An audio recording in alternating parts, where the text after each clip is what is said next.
Welcome to our National Signing Day edition of Oregon Duck Football with AJ Jacobson of Rivals.com and Duck Sports Authority. I'm Warren Williamson of Oregon Duck Football News. AJ, we just got out of the press conference with Coach Cristobal.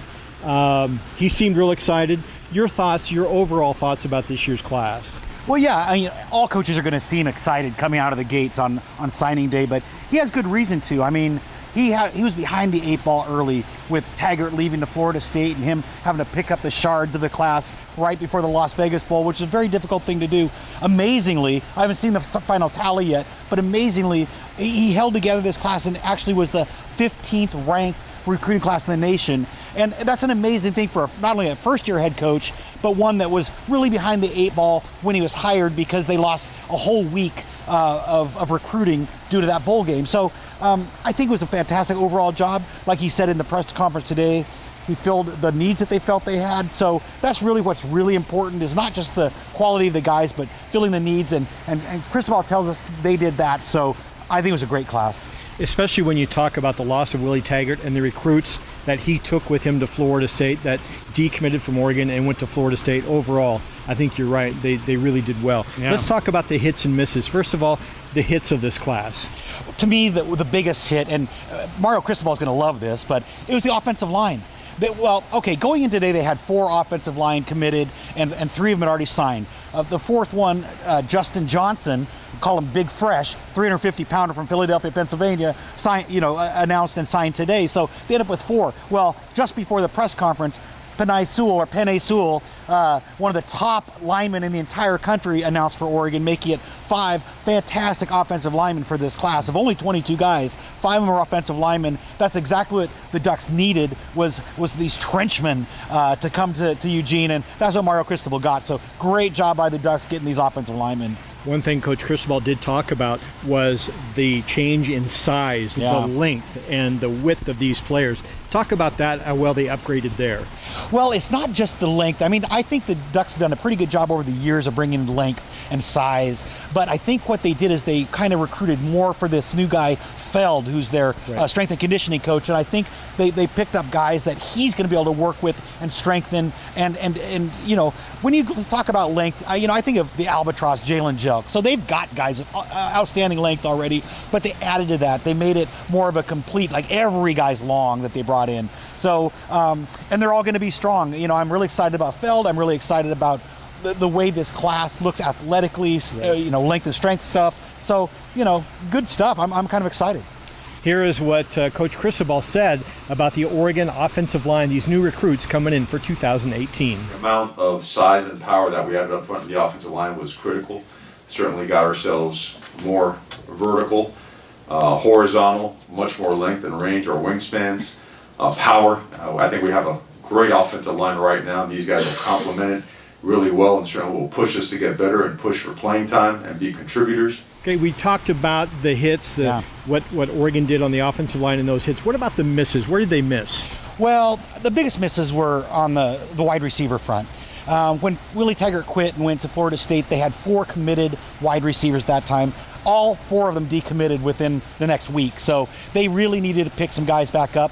Over the last, I think, 9 days now, they did get 2 guys, Jalen Hall, Isaiah Crocker, both of them fantastic wide receivers. So they do have 2. And then when you add in Spencer Webb, the tight end, they've got 3 receivers. But they really wanted 4.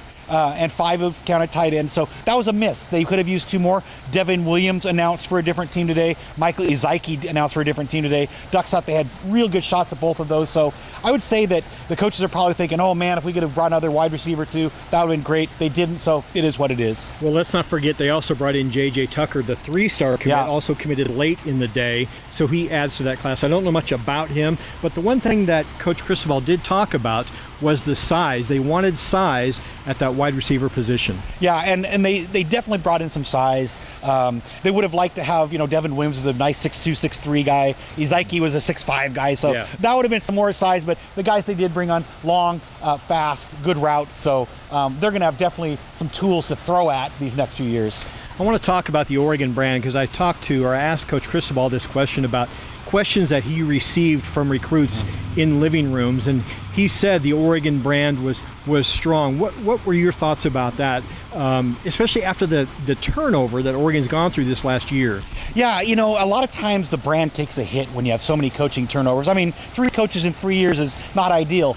I think the reason the brand is still super strong is because they still got that great relationship with Nike. The young players all know that Oregon's got fantastic facilities, a great fan base.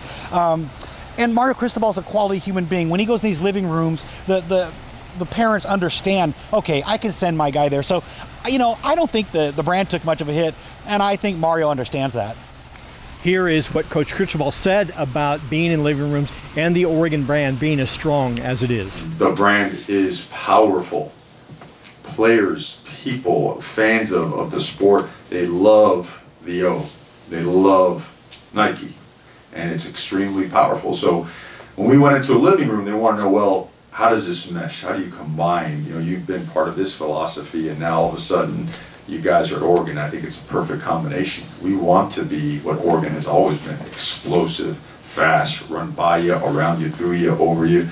The aspect that we have added starts with the off season. That Alabama strength and conditioning program has been brought over, formatted, and it's in full swing. So obviously you can see that Coach Cristobal is excited about what he finds out on the road about the Oregon brand. Let's talk about stars for a moment. Yeah.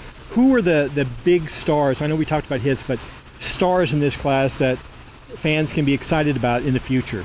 Well, I think one of them is a guy named Tyler Shuck, who's the quarterback recruit for this class. Now, he is a fantastic quarterback, one of the top in the nation, and he's not going to get a chance right away, barring injury, and we don't want him to get a chance right away because that means Justin Herbert got hurt or something bad happened, probably. So, but I think it might just I mean, I can't really pin he's the future of Oregon quarterback, but he's definitely a guy that could fill that bill. I'm really excited about him, really excited about, like I mentioned, the offensive line, but more specifically, Penei Sewell. I mean, man, Coach is just saying right after the press conference about how this guy is a difference maker. Well, he is. He's the type of offensive lineman that could potentially, if there's a spot available, come in and compete for playing time right away. Maybe not a start, but definitely playing time. He's that kind of talent, even on the offensive line. And then lastly, I'd mention those 2 wide receivers again, Isaiah Crocker and Jalen Hall.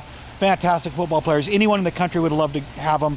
Ducks ended up with them, so those 4 guys I just mentioned are all guys that are going to be great, but who knows of the other 18? Right. We'll find out soon, because sometimes they surprise you, and a 3-star turns out to play like a 5-star. We'll see. One thing we didn't touch on is the running backs. Oregon did sign 2 running backs.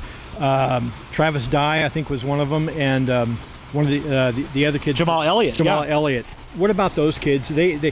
Coach was really excited about their speed. Well, and I hope both those guys redshirt, to be honest with you. I think they could both use a little more size, but they've certainly got the speed, the shiftiness. I got to see them both play. I think they're going to be fantastic additions. And I don't want to throw this around lightly, but Jamal Elliott reminds me of not Gallagher, but LaMichael James. Right. You know, so when I first saw him play, I said, wow, he's an LMJ in the making. So those are good comparisons. I'm excited about him. So that's it from National Signing Day here at the Hatfield Dowling Complex. We just talked to head coach Mario Cristobal. He outlined the entire class. A lot to look forward to for the Oregon Ducks. Next thing now is spring football coming up shortly in the next couple of months, so a lot to look forward to for Oregon football. For AJ Jacobson of Rivals.com and Duck Sports Authority, I'm Warren Williamson with Oregon Duck Football News. Thanks for joining us today on National Signing Day.